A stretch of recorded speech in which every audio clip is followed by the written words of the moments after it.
Hello, this is Brittany Watson, and this is my speech 3 for my public speaking class. The title of this speech is called Common Complications During Pregnancy. Becoming a mother was one of the best moments of my life, but before my pregnancy, I was unaware of all the complications that could arise. I assumed that I would just go to the doctor, get a few sonograms, and 9 months from then have a baby. However, it was far from the truth, and I was very ignorant to other things that could have possibly been taking place. I had to undergo several tests to ensure that my baby was as healthy as possible. This made me want to inform others about the complications that could happen during pregnancy. The first thing I'm going to talk about is testing for hypertension. Hypertension is tested at each visit, and the reason for this is to test the mother for a condition that is called preeclampsia. It's led on by high blood pressure, and symptoms include swelling of the feet, the legs, high blood pressure, as well as protein in the urine. Protein in the urine lets doctors know that there is something wrong with the baby, and that the mother has some sort of problems with her kidneys. Several tests are done to detect this. Blood pressure is taken at each visit, and a urinalysis is also done by providing a urine sample. The treatment usually comes fairly easy because it's just to go on and deliver the baby. And once the baby is born, the blood pressure usually goes back to its normal state. The second complication is gestational diabetes. And it's another common complication that is found in pregnancy, and it's only found in pregnancy, which is why it's called gestational diabetes.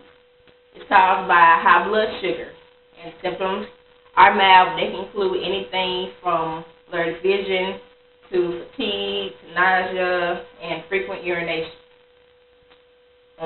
It's usually detected in the first trimester by a simple test. The mother is given a liquid to drink, and an hour after she drinks the liquid, then they do a blood sample, and it tests the amount of insulin in her blood. And if the mother does not have enough insulin being produced, then she is either put on a strict diet, or she is either put on a strict diet, or she's given insulin shots to take it home. And gestational diabetes is one of those things that can go away. However, many women still suffer from diabetes even after they have the baby. So it can be treated as far as having the baby, but it can be something that can be lifelong. Preterm labor is the third complication that can happen. It's labor that happens before the 37th week of pregnancy.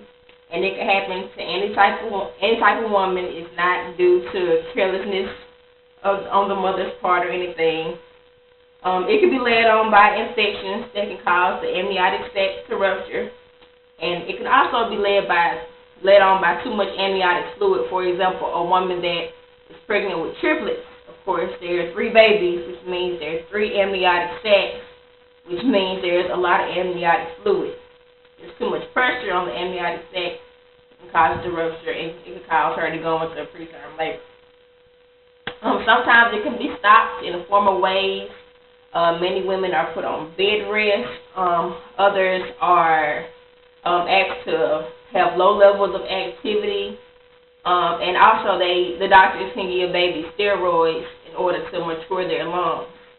A lot of times preterm labor cannot be stopped. And the only thing the doctors can do is pretty much hope for the best and go on and deliver the baby and try to make sure they can save the baby and the mother.